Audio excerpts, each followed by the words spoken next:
भारत चीन के उस पुराने पानी के खेल ने अब एक नया मोड़ ले लिया है, वह ब्रह्मपुत्र, जो दशकों तक चीन की सबसे बड़ी सामरिक ताकत मानी जाती रही, आज उसी नदी की मदद से भारत की सबसे मजबूत रणनीति बन चुकी है। चीन ने मैडोंग में बने मेगा डैम के जरिए बार बार ये संकेत दिए कि वह पानी को जरूरत के हिसाब से रोककर या अचानक छोड़कर भारत को ब्लैकमेल कर सकता है, उत्तर पूर्व में सूखा कर सकता है, या अचानक बढ़ती बाढ़ से लोगों और कृषि को तबाह कर सकता है। पर इस बार खेल का नियम ही बदल गया।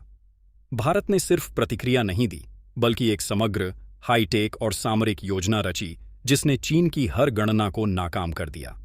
इस रण, IMD और रिमोट सेंसिंग एजेंसियों के संयोजन से ब्रह्मपुत्र पर एक रियल टाइम मॉनिटरिंग और अलर्ट नेटवर्क तैनात किया गया है, जो हर सेकंड नदी की धारा, प्रवाह और वॉल्यूम का आकलन करता है। आपको वीडियो अच्छा लगे तो कमेंट में जय हिंद लिखना ना भूलें। मतलब यह कि चीन अगर 1 लीटर भी पानी रोके या छोड़े तो भारत को सेकंडों के भीतर सूचना मिल जाती है। समय रहते सतर्कता और समायोजन करने की क्षमता अब हमारे हाथ में है। और सिर्फ पता चलना ही पर्याप्त नहीं रहा। भारत ने उत्तर पूर्व में दर्जनों स्टोरेज डैम, रिजर्व और मल्टीलेयर कंट्रोल सिस्टम बनाकर ऐसा बैकअप तैयार किया है जो बाढ़ और सूखे दोनों ही हालातों में काम आ सके। पानी कम होगा तो स्टोरेज से सप्लाई, पानी ज्यादा होगा तो कंट्रोल चेंबरों में समेटकर नुकसान रोका जाएगा। यानी पानी अब सिर्फ एक प्राकृतिक संसाधन नहीं, बल्कि एक नियंत्रित रणनीतिक साधन बन चुका है। इस पूरे नेटवर्क में drone surveillance, multilayer water radar, high sensing flow sensor और अंडरग्राउंड हाइड्रो डिटेक्टर लगाए गए हैं, जो किसी भी आकस्मिक बदलाव को पहले भांप लेते हैं। साथ ही artificial intelligence based water management system second by second flow, pressure और वॉल्यूम को मॉनिटर कर आउटलेट्स और गेट्स को ऑटोमेटिकली एडजस्ट करता है। यह सिस्टम इसरो के रियल टाइम सैटेलाइट डेटा से जुड़ा हुआ है, इसलिए नदी के हर मोड़ की खबर पहले से भारत तक पहुंच जाती है। इसी रणनीति का प्रमुख केंद्र बिंदु है दिबांग मल्टीपर्पस प्रोजेक्ट, एक ऐसा प्रोजेक्ट जो दिखने में एक विशाल बांध है, पर असलियत में वह चीन की जल नीति पर एक सर्जिकल स्ट्राइक की तरह काम कर रहा है। 247 मीटर की ऊंचाई वाला यह बांध सिर्फ भारत का सबसे ऊंचा हाइड्रो प्रोजेक्ट ही नहीं होगा, बल्कि इसकी संचयी क्षमता और डिजाइन इसे एक मजबूत स्ट्रैटेजिक ढांचे में बदल देता है। यहां निर्मित स्टोरेज चैम्बर इतने विशाल हैं कि अचानक छोड़े गए लाखों क्यूबिक मीटर पानी को नियंत्रित रूप से समाहित किया जा सकता है, और जरूरत पर DDDHने पर वही पानी किसानों, घरेलू खपत और इंडस्ट्री को दिया जा सकता है। यानी जब चीन बाढ़ के रूप में हमला करने की कोशिश करेगा तो दिबांग उसे उसकी जमीन तक पहुंचने से पहले ही रोक लेगा, और जब चीन पानी रोककर भारत को सूखा दिखाने की कोशिश करेगा तो दिबांग के भरे रिजर्व उससे भी निपट लेंगे। इस प्रोजेक्ट का उद्देश्य केवल नदी पर नियंत्रण नहीं, बल्कि पूरे उत्तर पूर्व को आत्मनिर्भर बनाना भी है। 2880 मेगावाट तक बिजली उत्पन्न करने की क्षमता के कारण यह प्रोजेक्ट पूरे नॉर्थ ईस्ट के बिजली क्षेत्र को 24 घंटे रोशन करने में सक्षम होगा। बिजली केवल इसका एक चेहरा है। असली महत्व सामरिक और आर्थिक दोनों तरह से नापने के काम का है।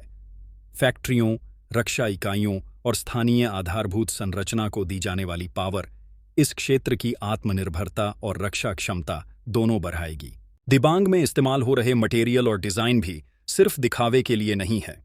यह सब घरेलू अनुसंधान और स्वदेशी इंजीनियरिंग का परिणाम है। वाटर रेजिस्टेंट कंक्रीट कंपोजिट, उच्च दबाव सहनशील स्टील मिश्र धातुएं और सिस्मिक प्रूफ आधारभूत संरचना इसे अगले 100 साल तक टिकाऊ बनाती है। इसके अलावा मल्टीलेयर प्रोटेक्शन में आर्म्ड यूनिट तैनाती, एंटी एरियल डिफेंस और कैमोफ्लाज शील्डिंग जैसी सुरक्षा व्यवस्थाएं भी जुड़ी हुई हैं, ताकि यह स्ट्रक्चर किसी भी तरह के सैन्य हमले या एयर स्ट्राइक से सुरक्षित रहे।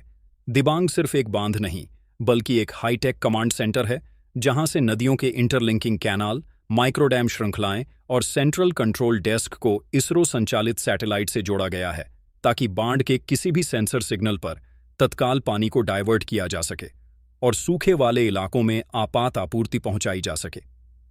इस तरह अगर असम में बाढ़ है तो पानी को नागालैंड की ओर भेजकर क्षति रोकी जा सकती है।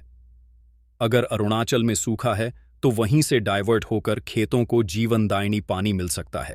यह व्यापक नेटवर्क सतत प्रभाव डाल रहा है। पाकिस्तान पर सिंधु जल समझौते के अनेक पहलुओं पर अब अस्थिरता आई है और उसके खेतों तथा बांधों पर असर दिख रहा है। जबकि चीन की मेडोंग डैम जैसी चालें अब भारत की तैयारियों के सामने फीकी पड़ गई हैं।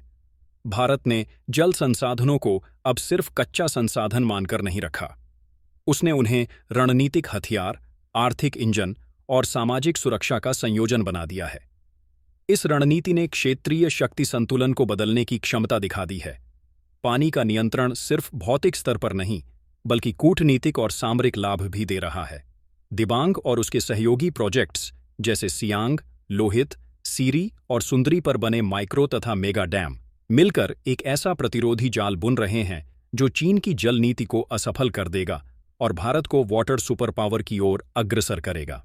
अंततः यह केवल एक इंफ्रास्ट्रक्चरल उपलब्धि नहीं है, यह भारत की रणनीतिक परिमाण बदलने वाली जीत है। पानी की हर बूंद अब एक सूचित और नियंत्रित साधन बन चुकी है, एक ऐसी ताकत जो युद्ध और शांति दोनों में निर्णायक भूमिका निभा सकती है। दिबांग प्रोजेक्ट ने दिखा दिया है कि आधुनिक तकनीक, स्वदेशी इंजीनियरिंग और प्रभावी रणनीति से कैसे एक देश प्राकृतिक संसाधनों को अपनी सुरक्षा और विकास दोनों के लिए सर्वोत्तम रूप में परिवर्तित कर सकता है। यही असली परिवर्तन है, जहां भारत अब न केवल आयुधों से बल्कि नदियों और पानी की बुद्धिमत्ता से भी अपनी हिफाजत करता है। आपको वीडियो अच्छा लगे तो वीडियो को लाइक करना न भूलें और हमारे चैनल आनंद एजुकेशन 2.0 को सब्सक्राइब करना न भूलें। जय हिंद, जय भारत।